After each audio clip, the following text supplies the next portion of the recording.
पवित्रता के साथ चलें, परमेश्वर के अनुग्रह के साथ चलें और नम्रता के साथ चलें, क्योंकि घमंड हमें परमेश्वर से दूर कर देता है। तो कल हमने आत्मिक युक्ति को देखा था कि शैतान कैसे आत्मिक लोगों को गिराता है, सामूहिक रूप में भी, कैसे भी। आज हम देखेंगे व्यक्तिगत जीवन में, हमारे अपने पर्सनल लाइफ में शैतान हमें कैसे गिराता है, कैसे गिराने की कोशिश करता है। पढ़िएगा रेवलेशन चैप्टर 21 वर्स 7, प्रकाशित वाक्य 21वां अध्याय उसका 7वां वचन।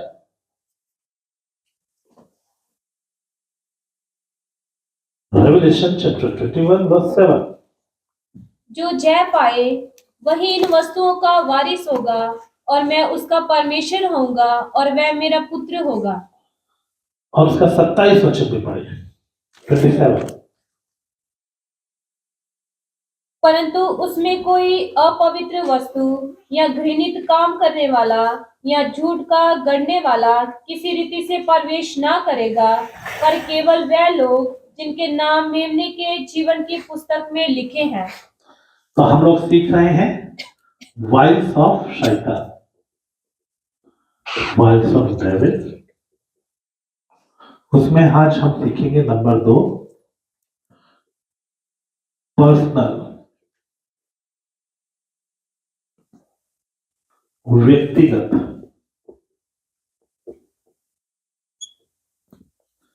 व्यक्तिगत रूप से शैतान कैसे गिराता है, आज हम उसके बारे में बात करेंगे। व्यक्तिगत रूप से शैतान कैसे करता है। तो हमने देखा जो जय पाएगा वही इन सब वस्तुओं का वारिस होगा। जो जय पाएगा वही इन वस्तुओं का वारिस होगा, लेकिन जो जय नहीं पाएगा वो बाहर रहेगा। और क्या क्या है? कोई भी अपवित्र वस्तु, घृणित काम करने वाला, या झूठ का गढ़ने वाला, या किसी रीति से प्रवेश न करेगा, पर केवल वो लोग जिनके नाम मेमने की जीवन की पुस्तक में लिखे हैं। अब ये दुल्हन में या नए यरूशलेम में कौन अंदर प्रवेश करेगा? जो लोग क्या होंगे? पवित्र होंगे, जो धर्मी होंगे, जो पाप के ऊपर जय पाए हुए होंगे। क्योंकि जो डरपोक है, अविश्वासी है, घिनौने हैं, हत्यारे हैं, व्यभिचारियों, टोनों और मूर्ति पूजकों और सब झूठों का भाग उस झील में मिलेगा जो आग और गंधक से जलती रहती है। तो हमें क्या करना है? हमें इनके ऊपर जय पाना है। तो व्यक्तिगत रूप में सबसे पहली चीज शैतान आपके अंदर क्या लाता है? ये अपवित्रता।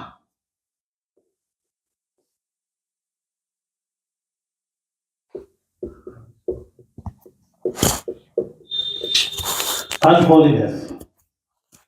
वो क्या करेगा? आपको अपवित्र करेगा, आपके जीवन में अपवित्रता लाएगा।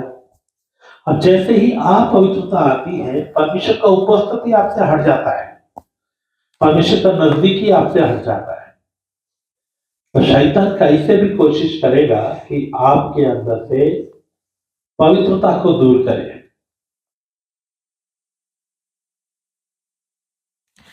तो वचन कहता है कोई भी अपवित्र वस्तु या घृणित काम का करने वाला, झूठ का गढ़ने वाला किसी रीति से प्रवेश न करेगा, पर केवल वे लोग जिनके नाम जीवन की पुस्तक में लिखे हैं।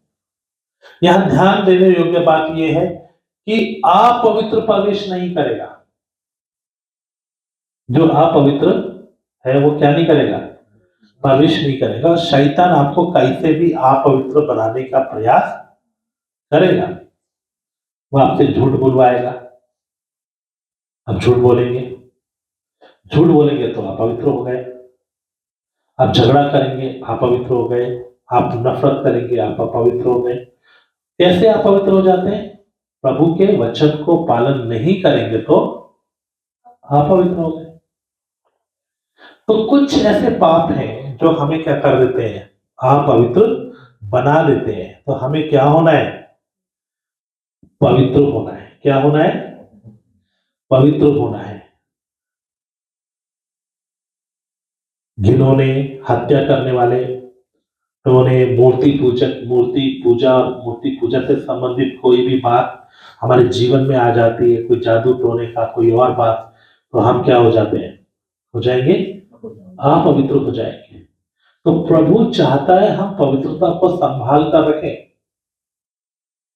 और ये भी क्या होता है, जब एक व्यक्ति जीता है अपनी सेल्फ को बचाने के लिए, अपनी खुदी को बचाने के लिए अक्सर व्यक्ति झूठ बोलता है, या अपनी खुदी को बचाने के लिए जो मुंह में आता है वो बोल देता है, डर के कारण या किसी भी कारण से। ये अच्छा नहीं है।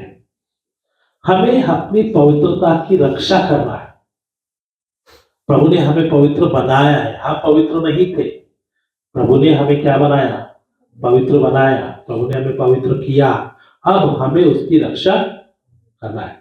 शैतान कोशिश करेगा आपकी पवित्रता को तोड़े, आपकी पवित्रता को हटाए, लेकिन आपको अपनी पवित्रता को थाम कर रखना है।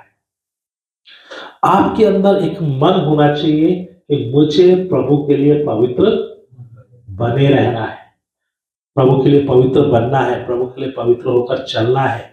इसलिए मेरे प्यारों, यदि हम पवित्र नहीं बनेंगे तो हम उसके साथ नहीं जा सकते। पढ़ेगा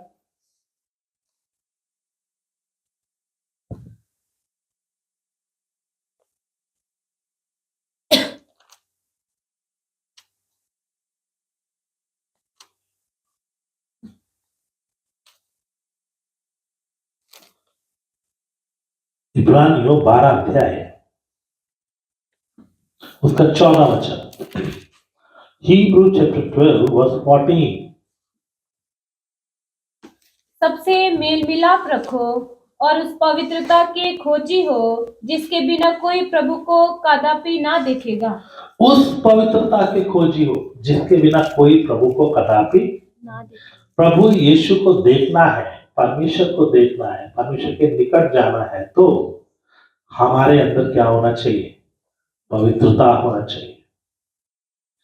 इसलिए प्रभु कहता है पवित्र बनो क्योंकि मैं तुम्हारा बुलाने वाला पवित्र हूं। पवित्रता से शोभायमान होकर उसकी आराधना करो। बिना पवित्रता के हम उसके पास नहीं आ सकते।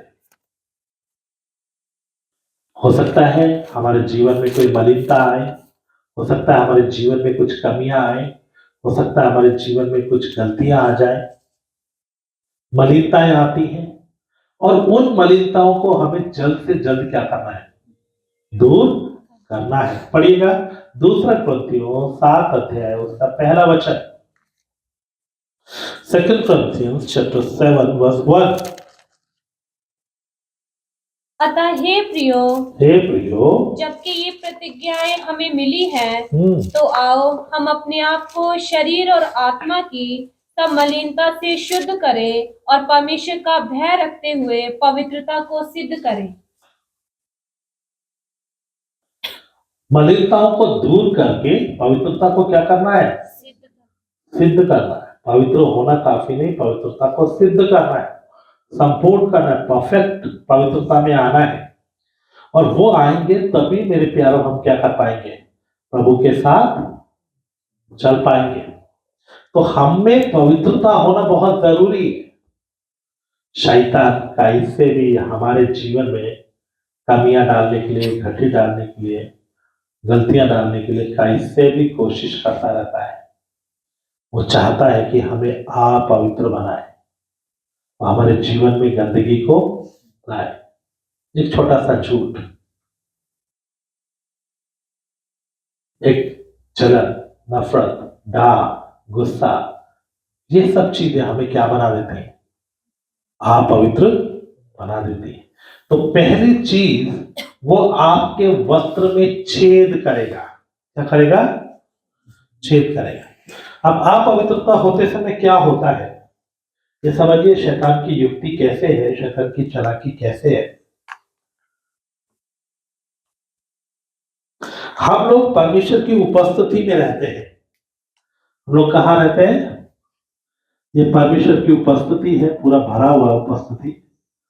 और इस आग में, ये उपस्थिति में क्या रहता है हमेशा, आग।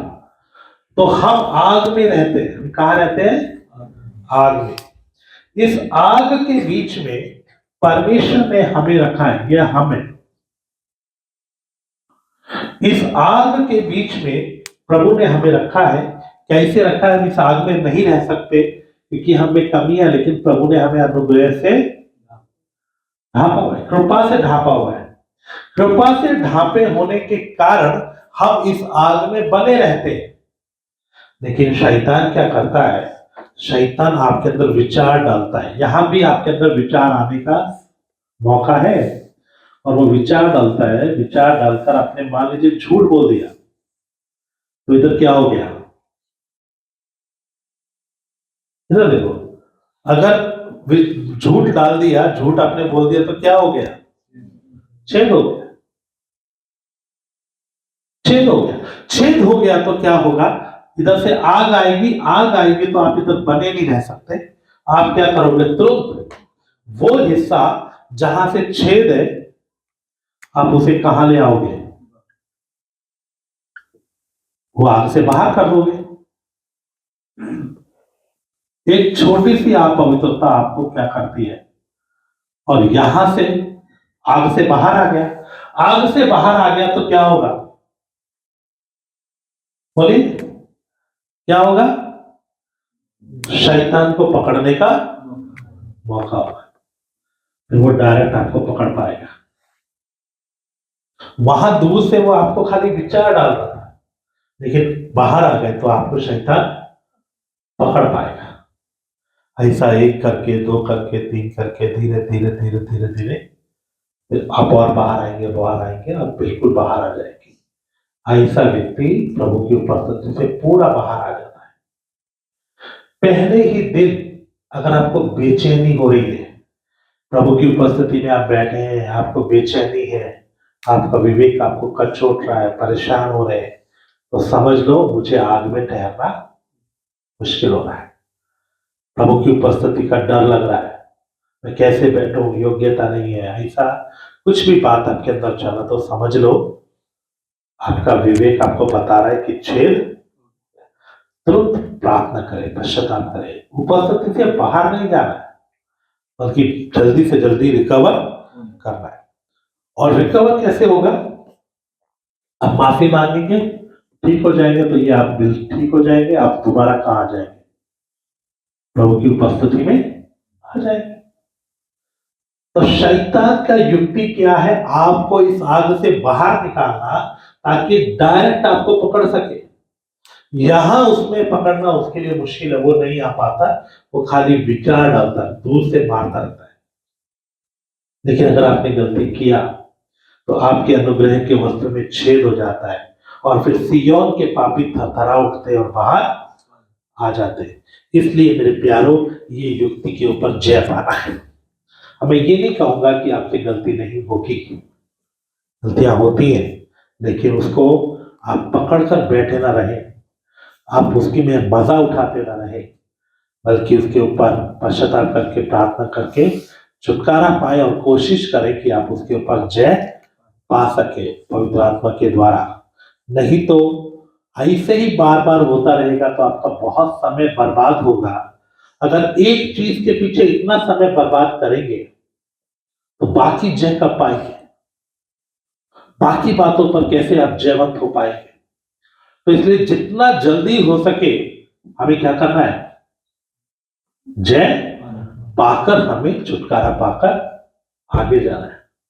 एक से लड़ोगे, शत्रु से लड़कर आप जय पाओगे, तब आपके सामने दूसरा शत्रु आएगा। पर वो एक साथ कईयों को आने नहीं देता। क्यों नहीं आने देता? क्योंकि आप लड़ नहीं पाओगे। लेकिन अगर आप बाहर आ गए तो सबके सब पकड़ लेंगे।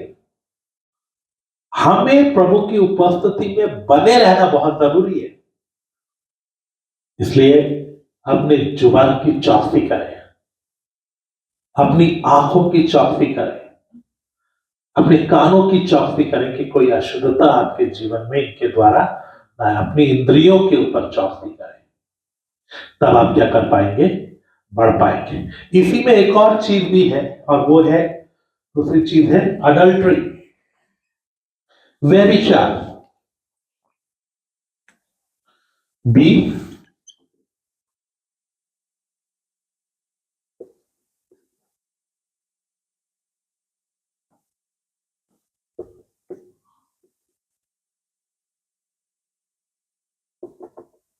ये एक ऐसा पाप है जो बड़े आसानी से अंदर घुस जाता है, आपको मालूम ही नहीं चलता, आसानी से घुस जाता है। चाहे पवित्र लोग हों, चाहे अपवित्र लोग हों, चाहे धर्मी हो, चाहे अधर्मी हो, चाहे अन्य जाति हो, चाहे कोई भी हो, ये अडल्ट्री का पाप बड़े आसानी से घुस जाता है। पढ़िएगा मैथ्यू चैप्टर 5 वर्स 27 28,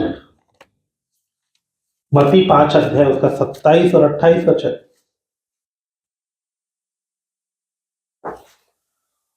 तुम सुन चुके हो कि कहा गया था व्यभिचार ना करना, परंतु मैं तुमसे कहता हूं कि जो कोई किसी स्त्री पर क्रूर दृष्टि डाले वह अपने मन में उससे व्यभिचार कर चुका।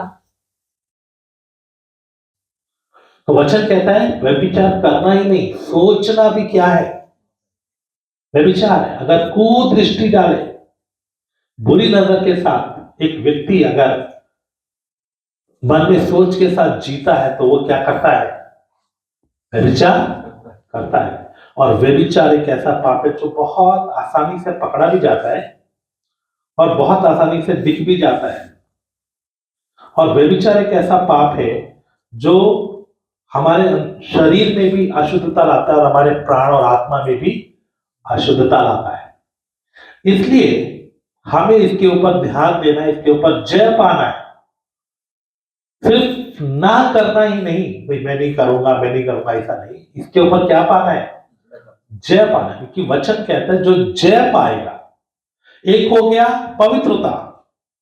पवित्रता क्या है, आप करना नहीं है तो पवित्र बने रहेंगे। लेकिन जयवंत होना है तो आपको अपने जीवन में ये मन, ये विचार, ये इच्छा आना ही नहीं चाहिए। इसका मतलब आपने क्या किया, या शैतान कितना भी विचार डाले आपको फर्क नहीं पड़ता है। शैतान कितना भी विचार डाले लेकिन आप उसके ऊपर क्या है, जय पाए हुए हैं, आपको विचलित नहीं करता है। ये क्या है, जय। तो इसलिए मेरे प्रियो बहुत जरूरी है कि हम क्या करें, उसके ऊपर जय पाए। एक और वचन पढ़िएगा रोमन चैप्टर 1 वर्स 26 टू 28, रोमियो 1 अध्याय का 26 वचन से 28 वचन तक।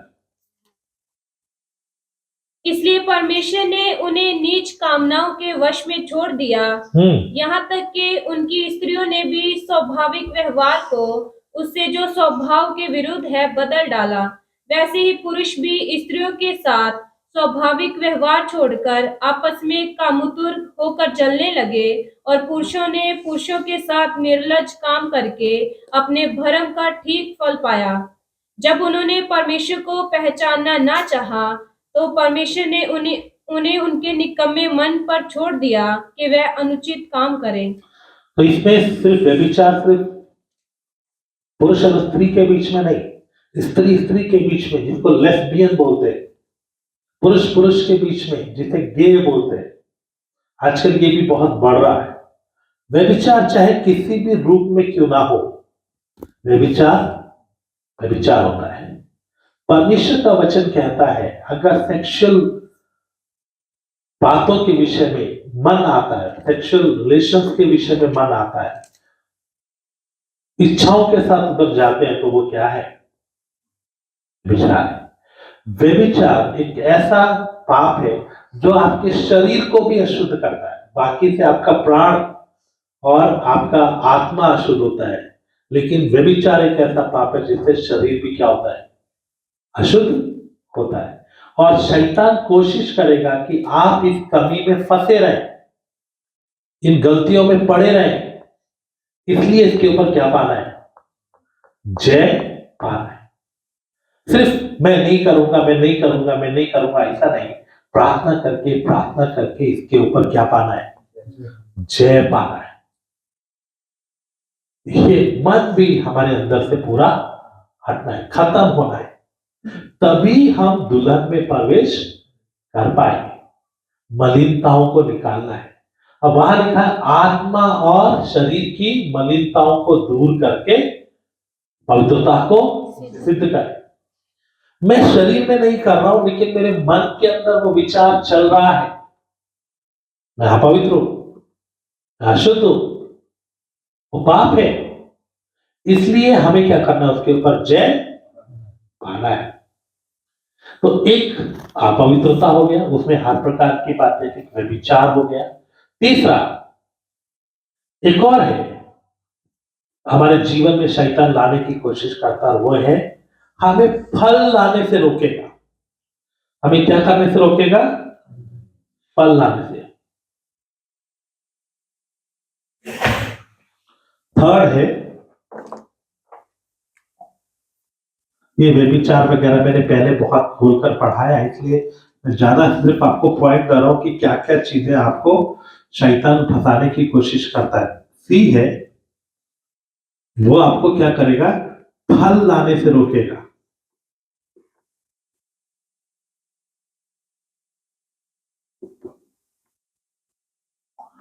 ये एक ऐसा चीज है जो सबके अंदर है।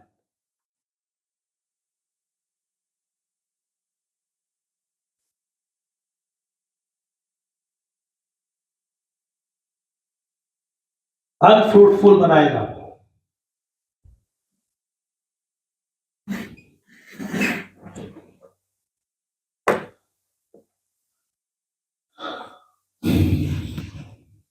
पढ़ेगा मार्क चैप्टर 7 वर्स 19 टू 21। मरकुस 7 अध्याय 19 वचन से लेकर 21वें वचन तक।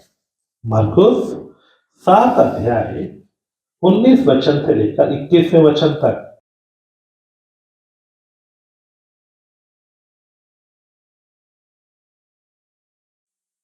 क्योंकि वह उसके मन में नहीं परंतु पेट में जाती है और संडास से निकल जाती है, ये कहकर उसने सब भोजन वस्तुओं को शुद्ध ठहराया।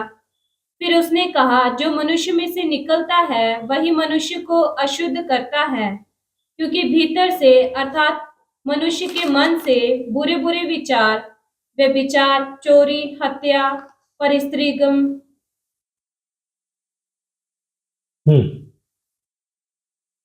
लोभ, दुष्टता, छल, लुचपन, क्रूर दृष्टि, निंदा, अभिमान और मूर्खता निकलती है।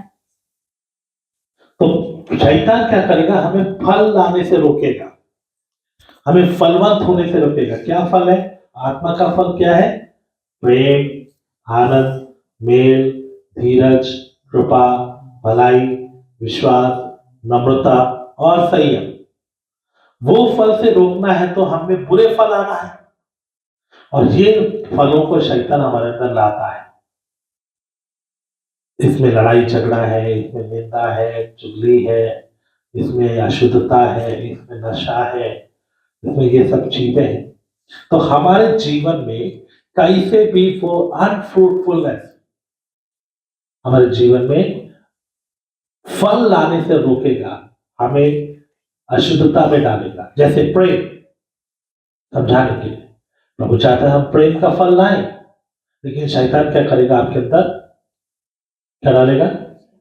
बैर डालेगा, गुस्सा डालेगा, आपकी गुस्से की भावनाओं को भड़काएगा, आपके अंदर जलन की भावनाओं को भड़काएगा। उसे मालूम है आपके अंदर कौन से इमोशंस आपको पकड़ते हैं, वो उन्हीं को टच करता है, वो उनको क्या करेगा? भड़काएगा। और तुरंत जैसे ही क्रोध आया, वैर विरोध आया, जलन आई, नफरत आया, तुरंत प्रेम क्या हो जाएगा? खत्म, निकल जाएगा, वो बढ़ नहीं पाए। वो जो फल थोड़ा लगना शुरू हुआ, थोड़ा थोड़ा दिखना शुरू हुआ ना, बीच बीच में दिखता है ना, थोड़ा थोड़ा दिखता है, फिर थोड़े दिन के बाद गायब हो जाता है। क्यों? क्योंकि खुद ही से क्या आ गया? ये सब चीजें अंदर से आ गई, गिरा दिया। ये वो लोमड़ियां हैं, ये वो कीड़े हैं, ये वो हवाएं हैं जो हमारे फलों को कच्चा गिरा देती है। और शैतान कैसे भी हमारे अंदर ये सब चीजों को लाने से रोकता है। मतलब बोलते हैं, पास्टर जी इतने साल हो गए हमें फल नहीं है। क्यों फल नहीं है? क्योंकि आप बुरे फल प्रोड्यूस कर रहे हो, तो अच्छे फल नहीं आएंगे। एक पेड़ दो तरह के फल नहीं ला सकता। आपको बुरे वाले प्रोड्यूस करना बंद करना है, आत्मा को मौका देना, तो उसके वाले फल प्रकट होंगे। आपको दाह से, निंदा से, बदनामी से, जलन से, ईर्ष्या से, क्रोध से, विरोध से, विधर्म से, इन सब से क्या करना है? क्या करना है? जय पाना है। इनको जीवन से निकालना है। निकालेंगे तभी आप क्या कर पाएंगे? सही फल ला पाएंगे। और अच्छा फल नहीं लाएंगे तो वो काट कर आग में ठोक देगा, वो डाल देगा। एक और वचन पढ़िए, मत्ती रचित सुसमाचार उसका 3 अध्याय,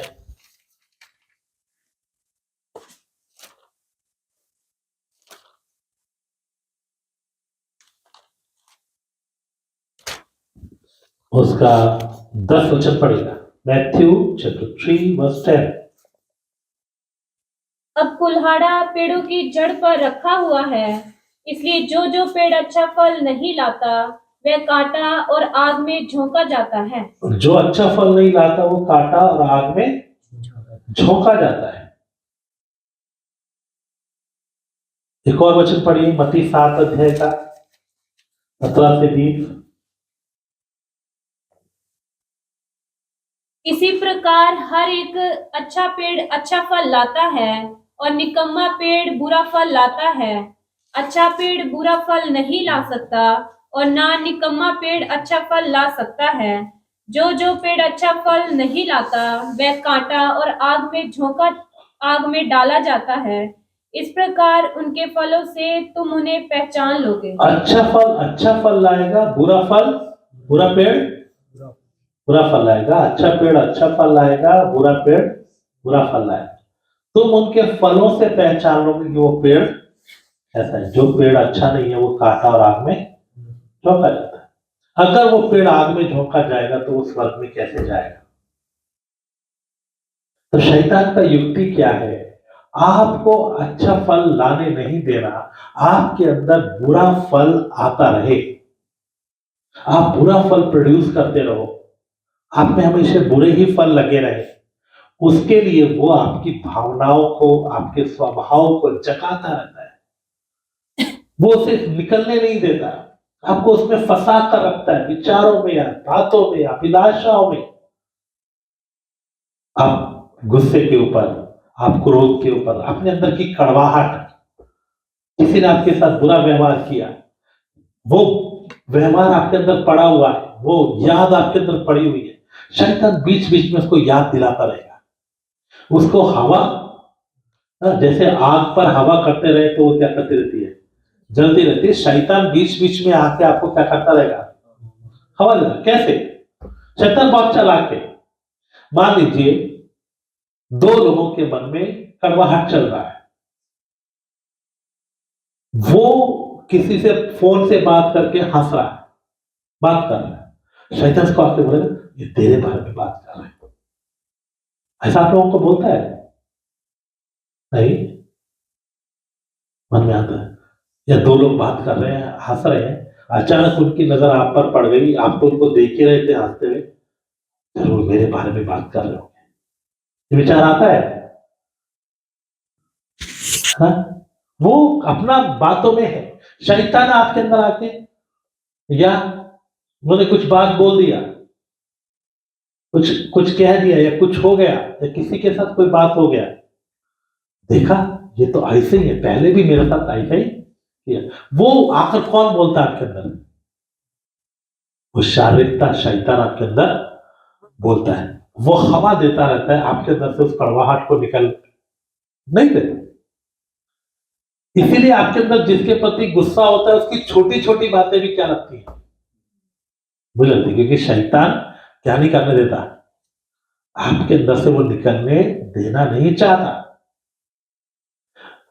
तो क्या करना चाहिए?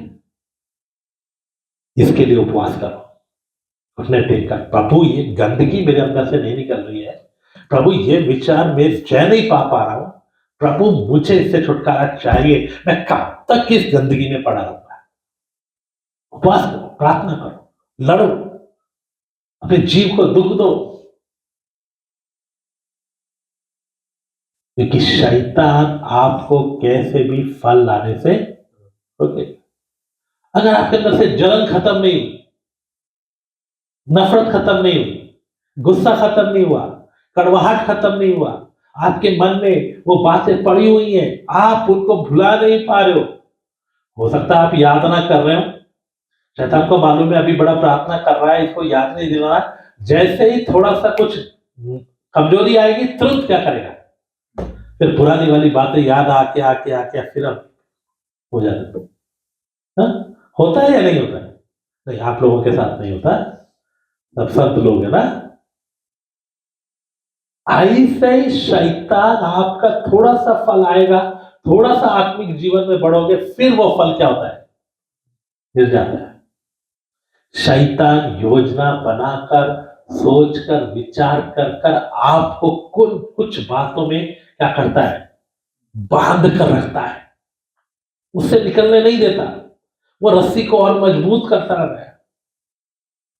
पढ़ेगा इब्रानियों की पत्री 12 अध्याय उसका पहला और दूसरा वचन, Hebrew chapter 12 verse 1 and 2।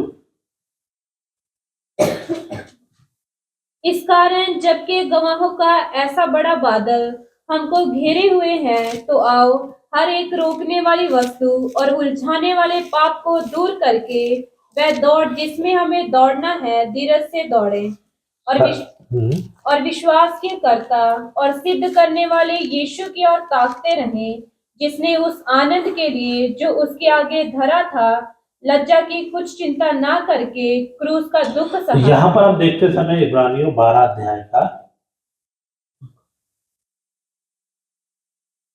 पहला वचन,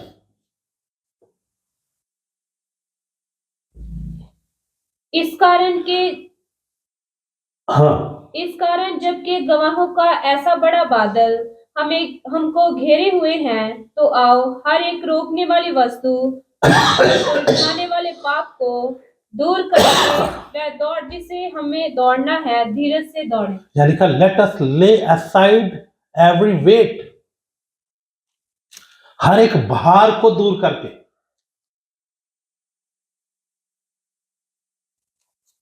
मैं आपको इसका सही मीनिंग बताता हूं।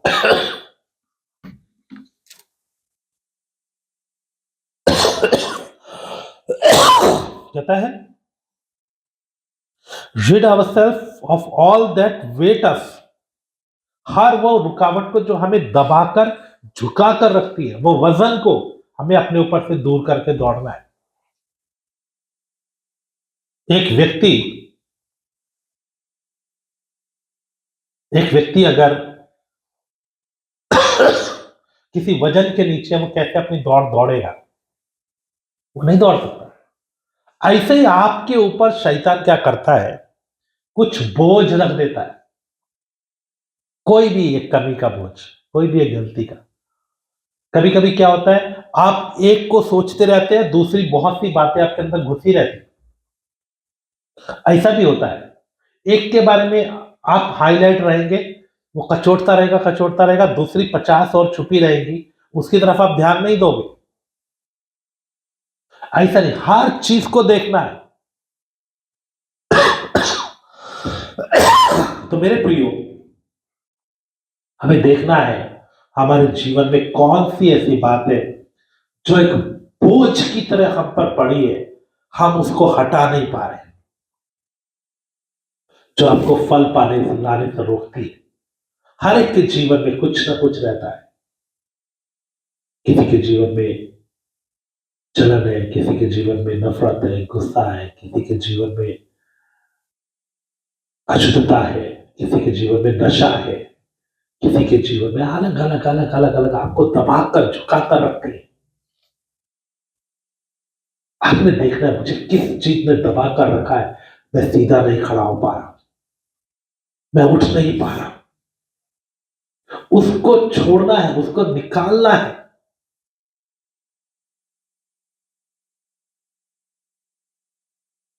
आप बाहर कारण को ठीक करते रहते हो, आप बाहर कारण को ठीक नहीं करना, आप अपने अंदर की उस जड़ को निकालकर फेंकना है। आप सोचेंगे मैं बाहर के कारण को ठीक करता रहूं, मैं बाहर के कारण, बाहर का कारण नहीं। जब आपके अंदर कुंडी नहीं होगी, खूंटी नहीं होगी, तो शैतान कुंडी डालेगा कैसे? नहीं डाल पाएगा। और ये बातें हमें क्या लाने से रोकती है? फल लाने से रोकती है। हमें प्रभु में बढ़ने नहीं देती। हम जयवंत नहीं हो पाते। आप परमेश्वर की उपस्थिति का आनंद नहीं ले पाते हो। आप प्रभु के वरदानों को, फलों को चख नहीं पाते हो, क्योंकि आप उसके नीचे ऐसा दब गए। आपको मसीह जीवन में चलना भी बहुत मुश्किल है। मेरे प्यारों, प्रभु का वचन कहता है कि वो बछड़ों की नाई कूदेंगे और फांदेंगे, बछड़ों की तरह। कभी बछड़ा को देखा? छोटा जब बछड़ा होता है वो कैसे उछलता है, इधर से उधर भागता है, कूद कूद के चलता है। ऐसा ही मसीह लोग होना चाहिए। लेकिन मसीह लोग लुढ़क कर, सिसकते हुए, सरक सरक कर चल रहे, घिसट घिसट कर चल रहे। ये मसीह जीवन नहीं है।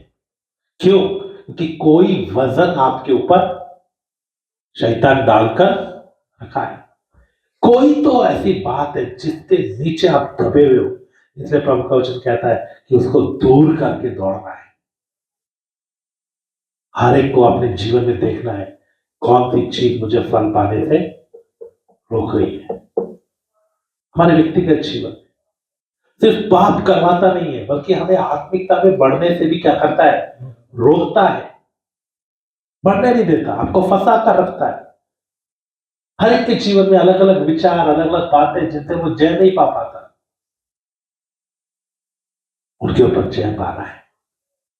प्रार्थना करो, उपवास करो, प्रभु से विनती करो, गिड़गिड़ाओ, रो, हे प्रभु मुझे इस गंदगी से छुड़ा दो। निकलने का मन होना चाहिए, तमन्ना होना चाहिए। वो दूर होगा तो आप आजादी महसूस करोगे, फिर आपके अंदर प्रेम बढ़ेगा, आनंद बढ़ेगा। अभी आनंद का फल क्यों नहीं आ रहा है? क्योंकि दबे हुए, करहारे, दुखी है। मेल क्यों नहीं है? शांति क्यों नहीं है? धीरज क्यों नहीं है? कृपा क्यों नहीं है? क्यों? क्योंकि दबे हुए हैं। इसलिए आप फल नहीं ला पा रहे हैं, क्योंकि शैतान ने कुछ ना कुछ रोग, कुछ ना कुछ बंधन, कुछ ना कुछ बात आपके जीवन में डालकर रखा है। उसको दूर करना है, उसको हटाना है। देखना है आपके जीवन में क्या क्या है। ये फल पाने के बारे में बहुत सी चीजें, कुछ लोमड़ियां रहती है, लोमड़ियां चढ़ जाती हैं, बार बार आपके फल को नीचे गिरा देती है। कभी कोई बीमारी होती है, कभी कोई कीड़े आके खा जाते हैं, कभी कभी जितना खाद मिलना चाहिए, पानी मिलना चाहिए, वो नहीं मिल पाता। और एक और बड़ी बात है, कभी कभी कोई बड़ा पेड़ ऊपर है तो छोटे वाले पेड़ को सूरज की रोशनी नहीं मिलती और वो बढ़ नहीं पाता, वो फलवंत नहीं हो पाता। बड़े पेड़ के नीचे छोटा पेड़ कभी नहीं फलता। इसलिए हम लोगों ने क्या किया, सब बड़े बड़े पेड़ों को छाट दिया, ताकि नीचे धूप मिलेगी तो पौधा उगेगा। ऐसे ही मेरे प्यारों, शैतान आपके ऊपर कुछ ऐसा प्रभाव, ऐसा शक्ति का हिस्सा को डालकर रखता है, आप तक प्रभु की उपस्थिति को आने नहीं देता। आप कितना भी जोर लगाओ, आप आराधना नहीं कर पाते हो, आप प्रभु की उपस्थिति में नहीं बढ़ पाते हो, क्योंकि कुछ प्रभाव में वो आपको बांध कर रखता है। वो इच्छाओं का प्रभाव हो सकता है, वो पाप का प्रभाव हो सकता है, किसी न किसी छतरी के नीचे वो आपको रखता है। उसको नहीं हटाओगे तो आप जीवंत नहीं होंगे, आप कैसे बढ़ोगे? और प्रभु का वचन कहता है, पढ़िएगा फिर हम आगे जाएंगे। यूहन्ना रचित सुसमाचार 15 का 16 वचन।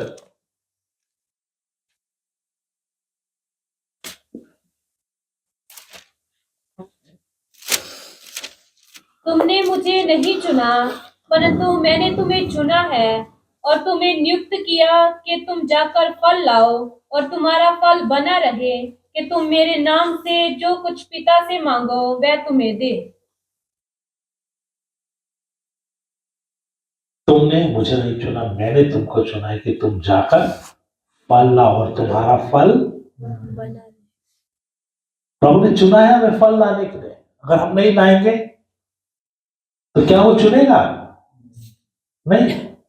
हम चुने हुए नहीं बनेंगे तो कैसे दुल्हन में जाएंगे? तो शैतान कहीं से भी आपको फल लाने से रोकता है। आप ऐसा पड़े रहते हो, आप बोलते हो मैं किसी का नुकसान थोड़ी ना कर रहा हूं। भाई जब तक आप फल नहीं लाओगे आप स्वर्ग में नहीं जाओगे। शैतान आपके अंदर कुछ बीमारियों को डाल कर रखा है, अलग अलग अलग अलग बातों में फंसा कर रखा है, आपको ये फल लाने ना दे। आपसी मन मुटाव, आपसी कला क्लेश, निंदा, बदनामी, गुस्सा, जलन, नफरत, डहा, कुछ लोगों को नशे में बात करता है, अलग अलग अलग अलग अलग बात। आप पहचानना आपके जीवन में क्या है, क्यों मुझ में फल नहीं आ पा रहा है, क्यों मैं आत्मा के फल में नहीं बढ़ पा रहा हूं, क्यों मैं आत्मा में भरपूरी में नहीं बढ़ पा रहा हूं, क्यों मैं प्रभु की उपस्थिति में नहीं बढ़ पा रहा हूं, क्यों मैं प्रभु की भरपूरी पा नहीं पा रहा हूं। कुछ ना कुछ बात तो अंदर है, उसको निकाल कर दूर करेंगे तो आप क्या हो जाएंगे? फलवंत हो जाए। अब फलवंत हो जाए तो मेरे प्रियो प्रभु क्या चाहता है? हम फलवंत होकर जयवंत होकर प्रभु के साथ चले, प्रभु की उपस्थिति में चले। ऐसा करेंगे तो मेरे प्यारो हम प्रभु की नजदीकी में बढ़ पाएंगे। इसलिए हमें क्या करना है? रुकावटों को दूर करना है। हर दबाकर झुकाकर रखने वाली वस्तुएं, हर उलझाने वाले पाप को दूर करके हमें दौड़ना है, तभी हम अपने उद्धार के काम को पूरा कर पाएंगे। और शैतान आपको खुलने देना नहीं चाहता। शैतान आपको जाने नहीं देता। एक बार की सच्ची घटना मैं आपको बताता हूं, साउथ में कहीं ये हुआ है। एक व्यक्ति रात को मजदूरी वगैरह किया और मजदूरी करने के बाद उसे वापस अपने घर जाना था, तो उसने शराब पी लिया। तो उनका घर नदी के उस पार था और वो नदी के इस पार आकर शहर में काम करने के लिए आता था। नदी के उस पार गांव था, वो वहां रहता था। तो वो व्यक्ति रात शाम काम खत्म किया, उस दिन उसको तनख्वाह मिला, शराब की दुकान पे चला गया, शराब पिया। उसके बाद आकर नाव में बैठ गया। नाव में बैठ गया, चप्पू उठाया, चप्पू समझते हैं ना, नाव चलाने के लिए। हाँ, चप्पू उठा लिया, चला दिया, गीत गा रहा और चलाता रहा, चलाता रहा चलाता रहा। तो बहुत थक गया, तो बोलता चलो यहीं सो जाता हूं। सो गया। सुबह उठा तो देखा वो उसी किनारे पर है। तो बोले रात भर तो मैंने चप्पू चलाया था, मैं तो थक गया था, क्या हुआ? देखा तो नाव में बैठ गया, चप्पू भी चला रहा है, लेकिन नाव एक रस्सी से बंधी थी, वो रस्सी नहीं खोला। अब चप्पू चला रहा है तो नाव तो आगे नहीं जा रही, क्योंकि किससे बंधी है? रस्सी से। ऐसा ही हालत आप लोगों का है। चप्पू चला रहे हो, कोशिश कर रहे हो, प्रार्थना भी करते हो, मन भी है, आगे बढ़ना है, आगे बढ़ना है, प्रभु में बढ़ना है, आत्मा में बढ़ना है, भरपूरी में बढ़ना है, फल लाना है, अच्छा होना है, लेकिन पीछे की रस्सी नहीं काट रहे हो। जो रस्सियां आपको बांध कर रखा, आप उसे काट नहीं रहे हो, काटना चाहते नहीं हो। ऐसा आप कैसे फल लाओगे? और मेरे प्यारों, शैतान आपको धोखा देता रहेगा। आपको लगेगा मैं तो प्रार्थना कर रहा हूं, नहीं हो रहा तो मैं क्या करूं। आप प्रभु के सामने रोते रहोगे, गिड़गिड़ाते रहोगे। ऐसा चलने से नहीं होगा। वो रस्सी को काटो भाई। प्रभु ने आपको बुद्धि दिया है, प्रभु ने आपको अनुग्रह दिया है, आप उसको पहचानो। आपके जीवन का कौन सा रस्सी है जो अभी भी किनारे पर आपको बांध कर रखा है, जो नदी के अंदर आपको जाने नहीं दे रहा है, उतरने नहीं दे रहा है।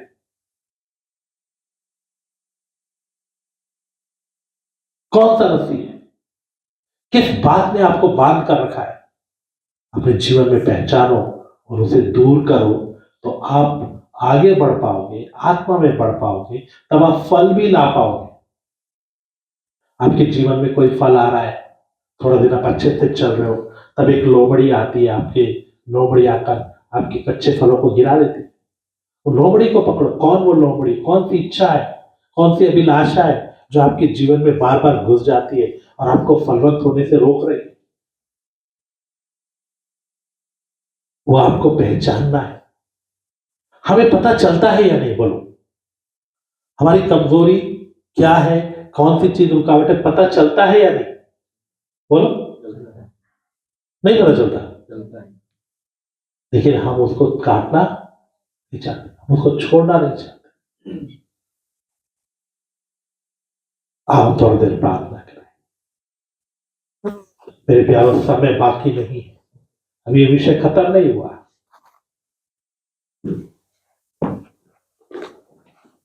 हम प्रार्थना करें, प्रभु से विनती करें, हे परमेश्वर। प्रभु कहते हैं समय के अनुसार से तुम्हें गुरु होना चाहिए।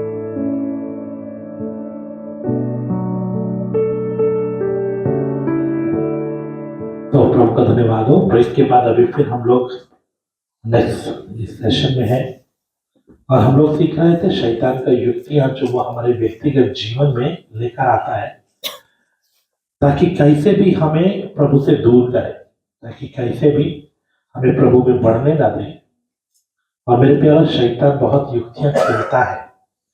अगर आप शैतान से मल्लयुद्ध करना चाहते हैं तो पहले उसकी युक्तियों के ऊपर जय पाना होगा, उसके दाव के ऊपर जय पाना होगा। हम लोग जब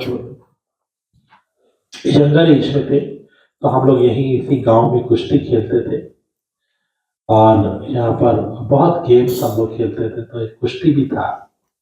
और जब कुश्ती हम खेलते थे तो कुश्ती में क्या होता है, दूसरे को पटकने से या दूसरे को चित्त करना या दूसरे को हराने से कहीं ज्यादा जरूरी होता है कि हम अपने आप को बचाएं। कहीं ऐसा ना हो कि हम दूसरे को हराने के चक्कर में भूल जाए और वो हमें हरा दे। तो वो जो दाव खेलता है, वो दाव से बचने का तरीका हमें मालूम होना चाहिए कि वो ये दाव खेलेगा तो मुझे उससे कैसे बचना है। वही विषय हम सीख रहे हैं आत्मिक जीवन में। शैतान क्या क्या दाव खेलकर आपको गिराता है, आपको हराता है। अगर आपको उसके दाव नहीं पता होगा, अगर आप उस दाव से बचने का तरीका नहीं जानते होंगे या ये शैतान का दाव है करके आपको समझ में नहीं आएगा, तो आप जीतेंगे नहीं बल्कि आप हार जाएंगे। इसलिए दाव से बचने का तरीका आपको मालूम होना चाहिए और हम दाव सीख रहे हैं। व्यक्तिगत जीवन में हमें वो अपवित्रता में ढकेलेगा, हमारी पवित्रता को तोड़ने का कोशिश करेगा और वह अपवित्रता में हमें लाकर कोशिश करेगा कि हम कोई अपराध करें, कोई गलती करें, जिससे कि हम परमेश्वर की उपस्थिति से दूर हो जाएं और हम प्रभु की उपस्थिति से बाहर निकल जाएंगे तो फिर शैतान को हमें पकड़ना आसान हो जाएगा। तो कैसे भी वो युक्ति कर कर आपको परमेश्वर की उपस्थिति से बाहर लाना चाहता है, ये एक युक्ति है। दूसरा उसी में है व्यभिचार। व्यभिचार एक ऐसा पाप है जो बड़ी आसानी से किसी को भी फंसा लेता है। वचन कहता है कि अगर हमने उसको सोच भी लिया मन में तो वो पाप हो गया। फिर तीसरा है, प्रभु चाहता है हम फल लाएं और हमें फल लाना है, हमारा जीवन बदलना है, क्योंकि अच्छा पेड़ अच्छा और बुरा पेड़ बुरा फल लाता है। शैतान कोशिश करेगा हम अच्छा फल ला पाए, तो हमारे अंदर कुछ ना कुछ बंधन, बोझ, कुछ बातें हमारे अंदर फंसा के रखता है, उनके नीचे हमें दबा कर रखता है, उलझा कर रखता है, बार बार उनमें गिराता है। हम आत्मिक जीवन में ना बढ़े, जब बढ़ेंगे नहीं तो फलवंत नहीं होंगे। आप कोशिश कर रहे हो, बहुत कोशिश कर रहे हो, आप प्रयास में हो, आप प्रार्थनाएं करते हो, आप लड़ते हो, आप आंसू बहा रहे हो, सब कुछ कर रहे हो, लेकिन रिजल्ट क्या है? रिजल्ट शून्य है। क्यों? क्योंकि मेरे प्यारों, लड़ना प्रार्थना करना ही काफी नहीं है, बल्कि आपको वो रस्सियों को पहचान कर उनको काटना है। वो रस्सी को प्रभु नहीं काटेगा, रस्सी आपने काटना है, वो काटने के लिए बल देगा। आपने उनके ऊपर जय पाना है। प्रभु का वचन बताएगा कैसे जय पाना है, कैसे उसको हटाना है। कैसे उसको अपने जीवन से दूर करना है। तो यहाँ तक अभी तक हमने सीखा, ये 3 बातों को सीखा। नंबर 1 अपवित्रता, शैतान का युक्ति है। नंबर 2 व्यभिचार।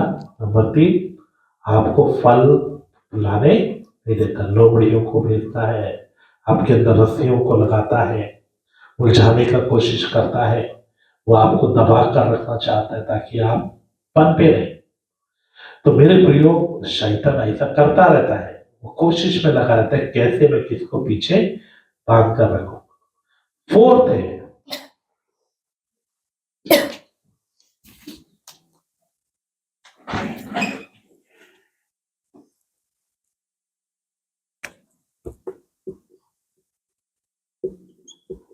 अलग दाई।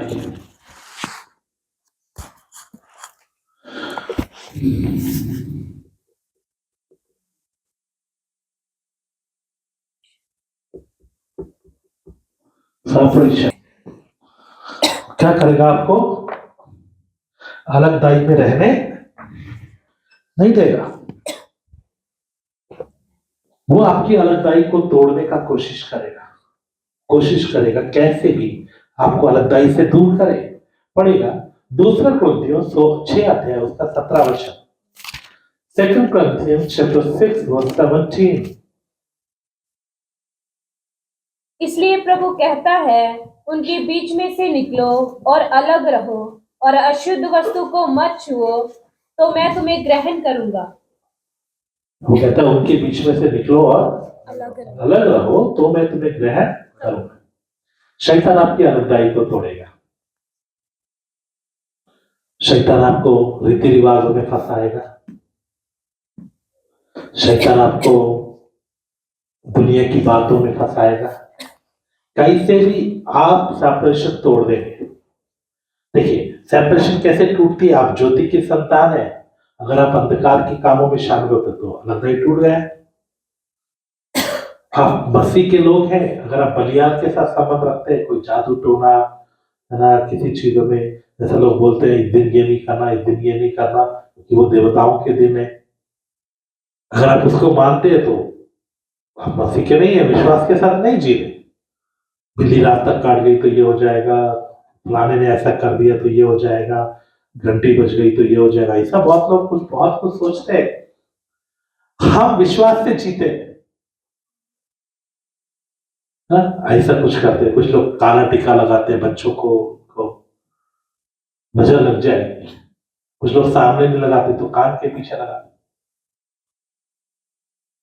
ऐसा कुछ भी आप करते हैं, किसी भी चीज में आप शामिल होते हैं तो आप अलगदाई टूट गए।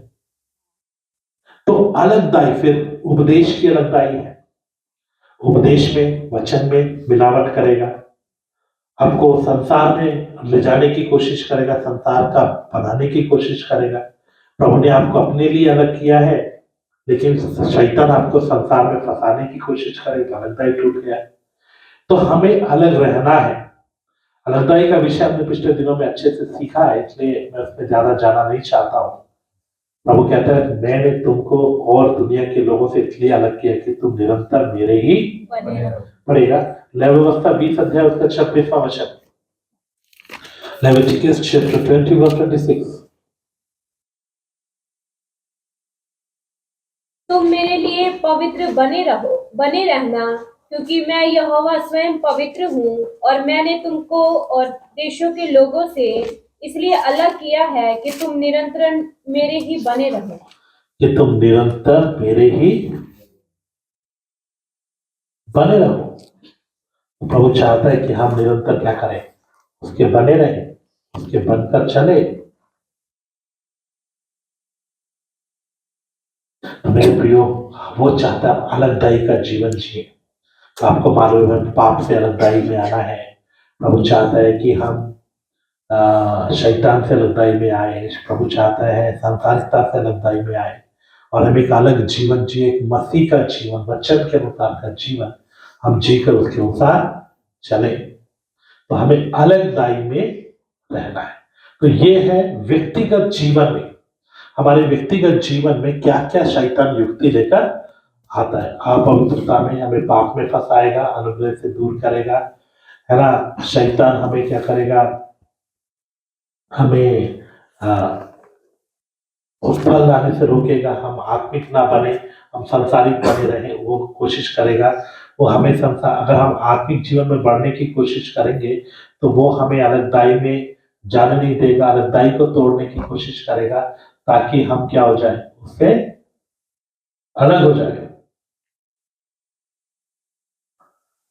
ये तो हो गया व्यक्तिगत। अब दो लोगों के बीच में, दो विश्वासियों के बीच में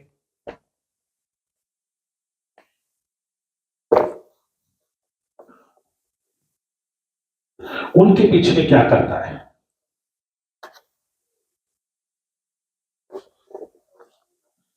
पढ़ेगा।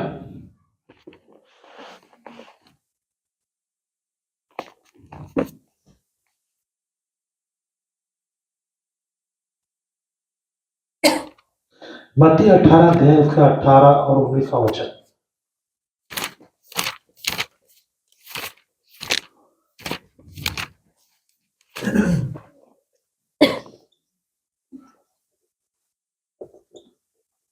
मैं तुमसे सच कहता हूँ, जो कुछ तुम पृथ्वी पर बांधोगे वह स्वर्ग में बंधेगा, और जो कुछ तुम पृथ्वी पर खोलोगे वह स्वर्ग में खुलेगा।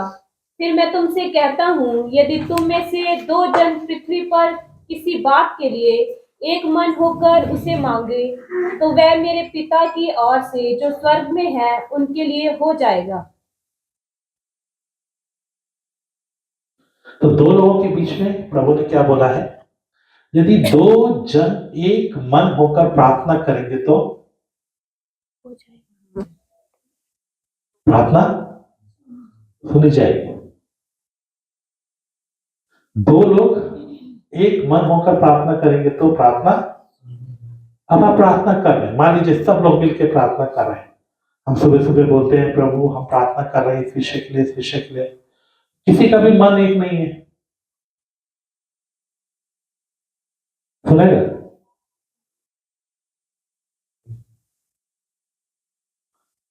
हम कितना भी जोर लगा, सब कोई व्यक्तिगत रूप में खूब प्रार्थना कर रहा है, खूब चिल्ला रहा है, लेकिन आपस में मन मुटाव है।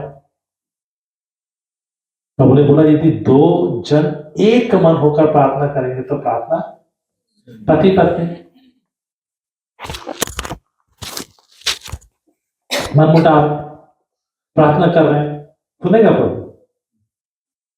नहीं सुनेगा। दो भाई हैं या दो लोग मिलकर सेवा कर रहे हैं, उनके आपस में मन मुटाव है, सुनेगा? नहीं सुनेगा। प्रभु ने बोला कम से कम दो जन क्या होना है, एक मन होना है। और शैतान को पता है, वो आपको एक मन होने नहीं देता। आप बिल्कुल पास में बैठते हो, हालेलुया प्रभु, गांव में कार्य कर, गांव में कार्य कर, लेकिन मन क्या नहीं है, एक नहीं। आज भाई लोग प्रार्थना करने के लिए गांव में गए, घूमकर प्रार्थना कर कर आए, मुझे अच्छा लगा, लेकिन एक मन नहीं होंगे तो काम नहीं होगा, है ना। एक ने बोला चलो इधर से चलते हैं, दूसरे ने बोला नहीं इधर से चलते, कल इधर से गए थे। अगर किसी एक को तो गिव अप करना है, दूसरे की बात को मानना है, मान भी लिया मन में, हाँ उधर से चलो, मेरी बात नहीं मानते, बस कितना भी घूमो कुछ भी करो काम नहीं होगा। हमारा एक मन होना जरूरी है। तो शैतान क्या करेगा, क्या चालाकी करेगा, क्या करेगा, मन मुटाव डालेगा। क्या करेगा, मन मुटाव डालेगा। शैतान की चालाकी है। और ऐसा होगा तो हम क्या हो जाएंगे, पढ़िएगा मैथ्यू चैप्टर 5 वर्स 23, मत्ती 5 का 23।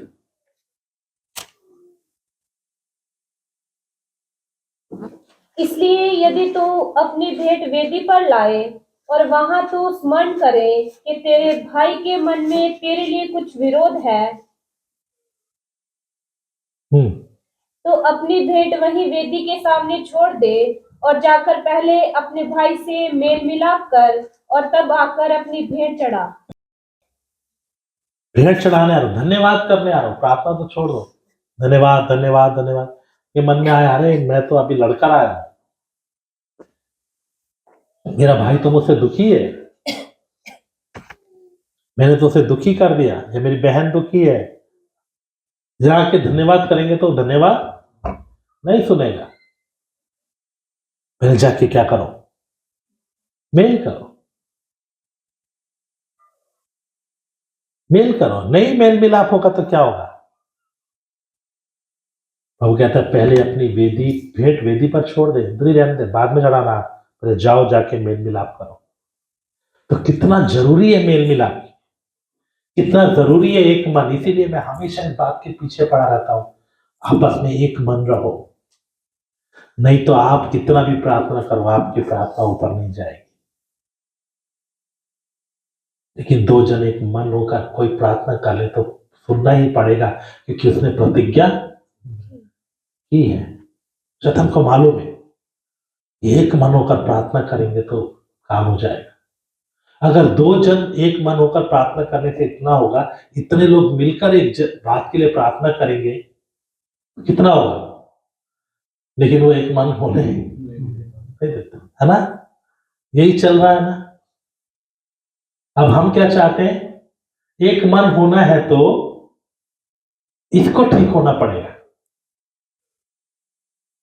इसको ठीक होना पड़ेगा, नहीं किसको? इसको। ये ठीक हो जाए ना सब ठीक हो जाएगा। ऐसा नहीं, किसको ठीक होना है? मुझे ठीक होना है।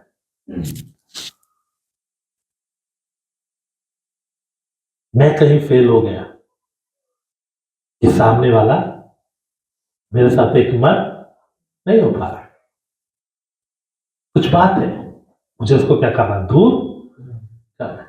66 वर्स 18, 66 अध्याय का 18 वचन।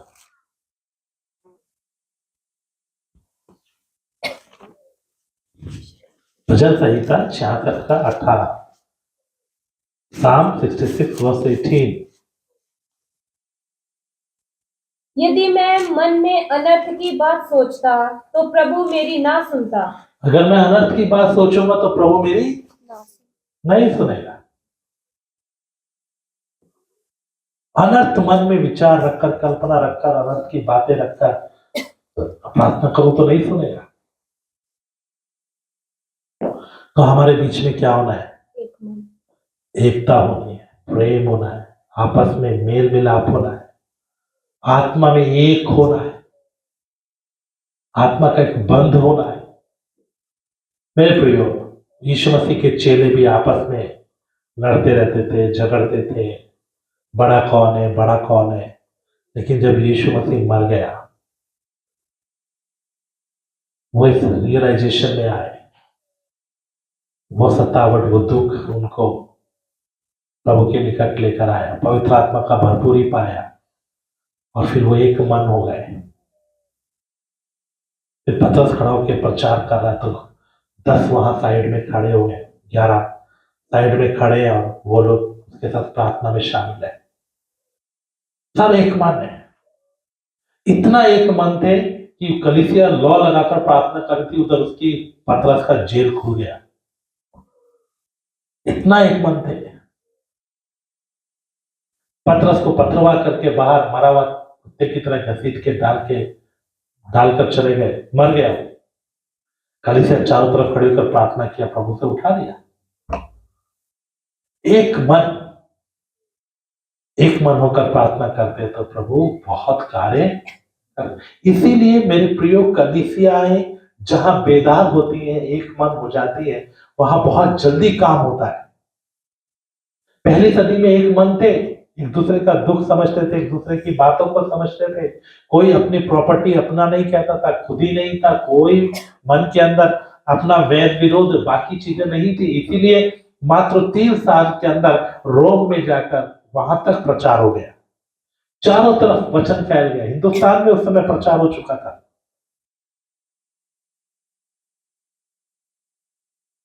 हमारा एक मन होना जरूरी है। एक मन होने में दूसरा रुकावट है या नहीं पता नहीं, लेकिन हम क्या है? रुकावट है। मुझे देखना कि मैं कैसे रुकावट हूं, मुझे दूर करना है।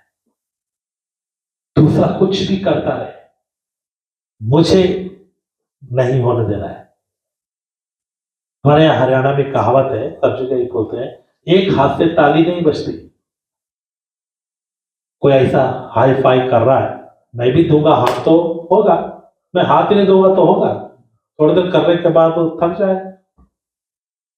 अगर मैं आगे से रिस्पॉन्स ना करूं, अगर मैं आगे से सही व्यवहार करूं, मैं संभाल लूं, तो मैं दूसरे को भी क्या कर सकता हूं? बचा सकता हूं। मेरे प्यारों, आप मनुष्य की गलती देखते हैं, मनुष्य की गलती नहीं, गलती किसका है? शैतान पीछे खेलता है। इसलिए मैं हमेशा बोलता हूं, वचन में लिखा है कि हमारा मलयुद्ध लहू और मांस से नहीं, लहू से नहीं है, मांस से नहीं, मतलब व्यक्ति से नहीं है, उसके पीछे जो दुष्ट आत्मा खेल रही उनसे हमारा मलयुद्ध है। अगर ये बात आप समझ लो तो ये मन मुटाव, ये सब चीजें खत्म हो जाए। अगर दोनों ये बात समझ ले कि ये शैतान का चालाकी हमें एक मन से हटाना चाहता है, प्रॉब्लम हल हो गई। दोनों बैठकर अलग अलग प्रार्थना करेंगे, शैतान कामयाब होने नहीं देना, हम एक मन रहना है, एक होकर चलना है, बस सब ठीक हो जाएगा। तो मेरे प्रिय, शैतान खेलता है, शैतान मन मुटाव डालता है, हमें उसके ऊपर जय पानी है। तो आइए हम प्रार्थना करें। मैं नहीं चाहता खाली आप पॉइंट लेकर यहां से जाना, चाहता हूं इन विषयों को आप समझे, मनन करें, प्रार्थना करें। हाँ प्रभु, मुझे इन बातों के ऊपर जय पाना है। शायद ये विषय ऐसा है जिसमें सबको प्रार्थना करने की जरूरत है।